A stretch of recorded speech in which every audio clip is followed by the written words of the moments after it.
Alright class, first off I wanted to start by apologizing I can't be here today. My wife called and said that she's just too sick, so I'm going to go ahead and try to teach you guys this via video. So if you would just please follow along, stay quiet so everyone can get these notes, and tomorrow I'll go back and I'll reinforce it with you guys as long as my wife isn't too sick.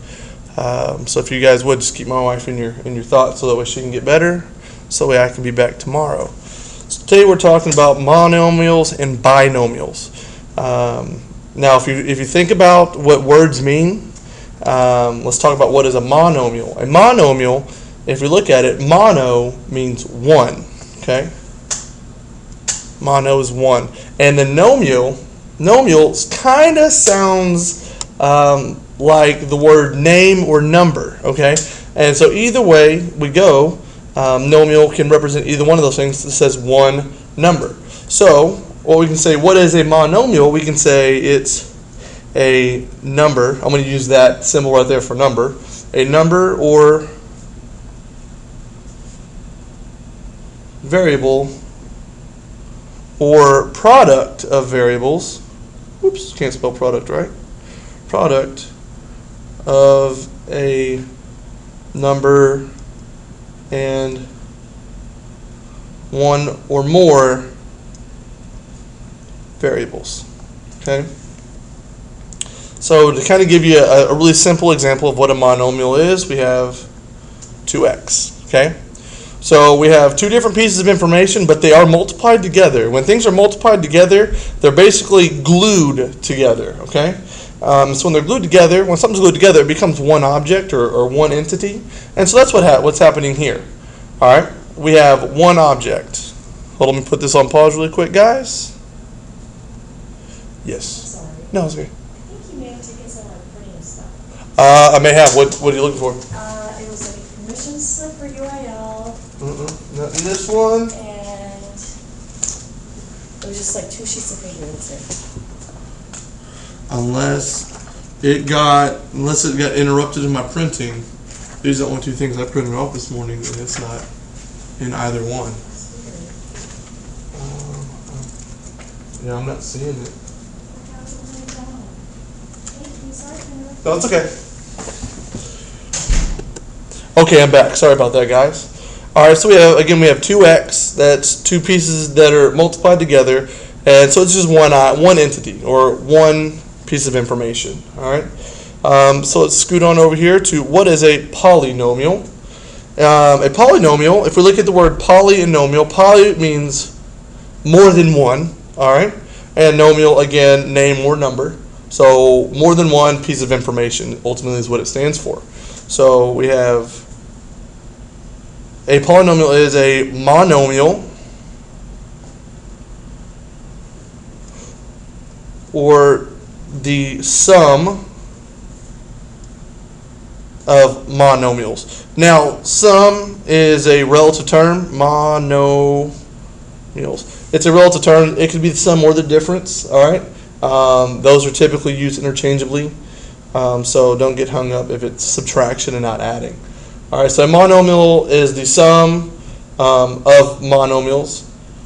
Some of them have special cases or special names. I mean. All right. So special names. So one of the binomial or polynomials we have is a binomial. So if we think about mono is one, bi means two.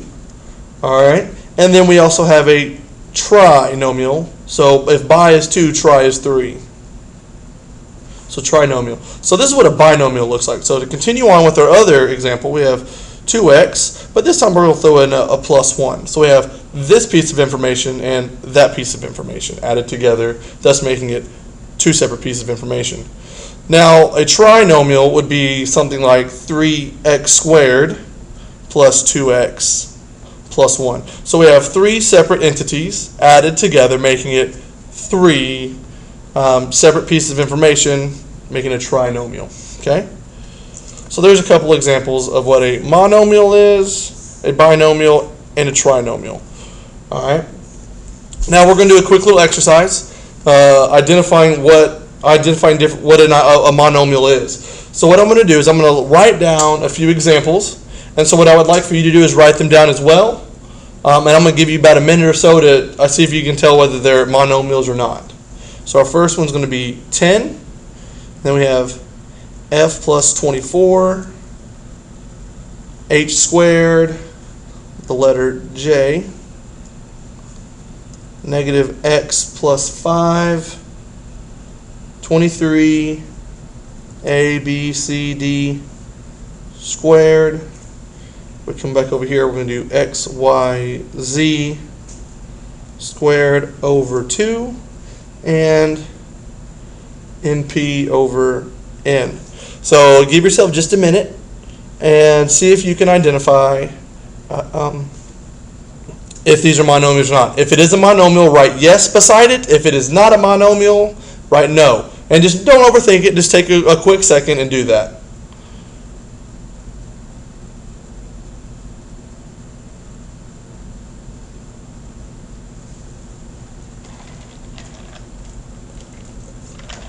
As you do this, make sure you're leaving a little bit of room for really brief explanations. Okay, that should be enough time, guys. So 10. Is it a monomial or not? This one is yes, it is a monomial. Okay, it's one piece of information, right? 10 is just one piece of information. All right, f plus 24. Is it a monomial? That would be a no. No, it's not a monomial because it has two pieces of information that are added together. All right. So you can write down any explanation for that you'd like. H squared. Is it a monomial? Yes. H squared is one piece of information. All right. It's just one group. It's two h's being multiplied together, so that's definitely a monomial. J, obviously that's one piece. It's just one letter. Negative x plus 5. That is a big old no. That is two separate pieces of information. Negative x and 5. Those are two separate identities being added together. Now we have 23 ABCD squared. That one's kind of a tough one. Is it or is it not a monomial? This one's a yes. It is a monomial. All right. Now remember, when we look at it, it says the product of a number and one or more variables. This has more than one variable and it has a number, okay? But it is a product. They're all being multiplied together. So that means they're all glued together to make one giant piece of information, but it's still one piece, okay? So yes, this is a monomial. So let's go to this guy. XYZ squared divided by 2. Is it a monomial? Yes, it is. All right. So all these are together and it's just being divided by 2. Now, the division part gets a little sketchy, okay? So division typically follows the same rules as multiplication, but there is a catch to it, all right? Because when we go to the next one, MP divided by N, is it a monomial? No, it is not, all right? And that's because it's being divided by a variable. So if we want to come back up here, a monomial is not divided by a variable. That would make it a polynomial. Okay. So there we go on that. So now let's actually move on to some information that is actually beneficial to us, something that we're actually going to need to know. So we're going to start it off. Product of powers. So we have a squared, I'm going to use the little dot for our multiplication, times a to the 5th. What's the answer? Some of you may think a to the 10th. Some of you may say it's a to the 7th. Either answer is a good answer. Only one of them might be right. Let's look at it though. Let's explain it. So to start it off, let's come over here. All right. To give a definition to it, product of power. So it says to multiply two powers that have the same base. You need to add their exponents. All right. Now really quickly, I didn't give you guys a whole lot of visibility on that. All right, really quick, I want to come down here and to explain what base means. So write this example, 3x squared. All right. Now the squared up here, obviously everyone knows that's an exponent. All right. This x right here. All right. What's being squared, or whatever the case is, to the third, to the fourth power, anything that the exponent touches, that is called your base. Okay? Which I had notated that. Hopefully you guys can see that on the screen. And then we have this 3 out here in front. A number that's in front, that's called a coefficient. Coefficient. All right. So to mathematically explain this definition, let's say we have a is our base, so a to the m times a to the p. If you notice they have the same base, that's going to be a to the m plus p. What we're going to do is we're going to add our exponents. Okay? So let's go back to our original example. A squared. What does a squared represent? All right. Many of you probably got it right. A squared means we have two a's that are being multiplied together. So they represent a times a. All right. That's a squared. A to the fifth, what does it represent? It represents 5 a's being multiplied together. So we're going to keep that multiplication symbol there. So we're going to do a, 1, 2, 3, 4, and 5. So 1, 2, 3, 4, 5 a's being multiplied together. So we have a to the fifth. Now, how many a's do you see being multiplied together? You see 1, 2, 3, 4, 5, 6, and 7 a's being multiplied together. So what we just did here, we have a to the second plus a to the fifth, and that gives us a to the seventh power. So whenever you're multiplying information that has the same base, a, all right, and they have exponents, what you do is you add those exponents together. All right, so a to the seventh. Hopefully that makes sense to you guys. All right, so let's do a few examples with numerical answers. Now, as you see these numbers right here, these are not coefficients, these are bases, because the exponent touches the base. Uh-oh, I think I lost clarity. There we go, hopefully that's a little bit better. So we have 2 to the fourth times 2 to the third. All right, so I want you to write it. So 2 to the fourth times 2 to the third. All right. So our new exponential expression, because it says write the new exponential expression and numerical answer. So 2 to the fourth plus 2 to the third is 2 to the seventh. So if you're putting that in the calculator, you're going to hit, just kind of give you a little side example. So you're going to hit 2, and then you're going to hit that little rooftop, right? That's over there underneath clear.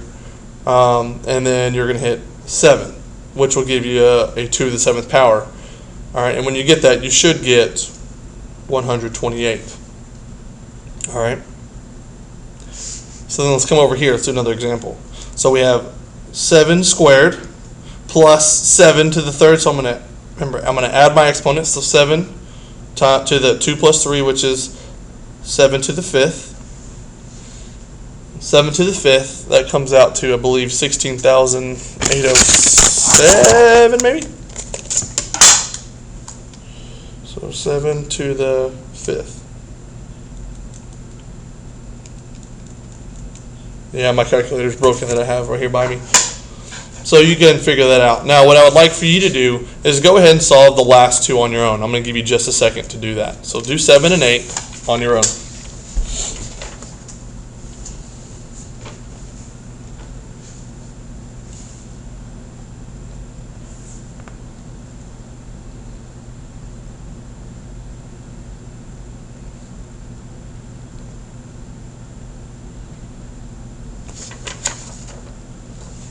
Okay,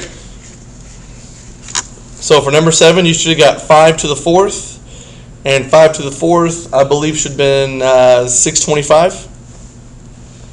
And then number 8, you should have got 4 to the seventh, which I don't have that one, unfortunately. I don't have the number off the top of my head, but you guys can use your calculators to figure that one out. So go ahead and let's turn it over to the back. All right. Now on the back, what we're going to be doing is we're actually multiplying monomials. Let me clear that up for you guys a little bit. All right, so in here we have our coefficient, we have our base, and on this one we have our exponents, but our exponent isn't visible, so we're going to say our exponent is 1. All right. So the way we approach this one is we take our two coefficients and we're going to multiply those together. So 2 times 6, all right? And then we go ahead and we do our variables with their exponents. So r to the first times r to the first, okay? Now what we do is we're going to multiply our coefficients together like normal. So 2 times 6 is 12, all right? And then we have r to the first times r to the first, which if you remember, we're going to do r to the 1 plus 1. Cool. And when we solve that, we have 12r to the second. That's how we derive our answer.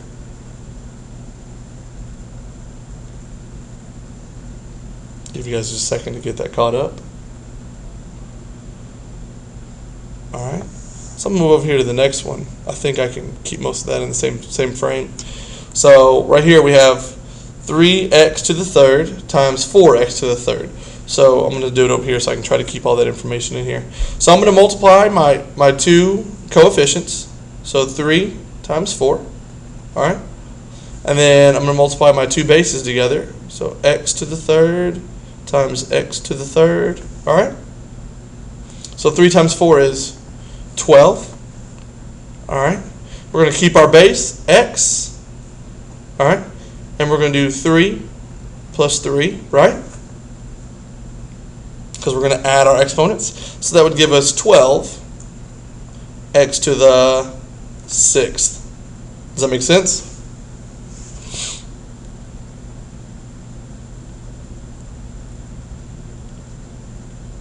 Okay. Let's do, now, number 11, I realize I kind of messed up. I made it the exact same problem as number 10. Look at me goof. So don't worry about that one. But let's do number 12. I want you to try number 12 on your own. I'm going to give you just a second to attempt it.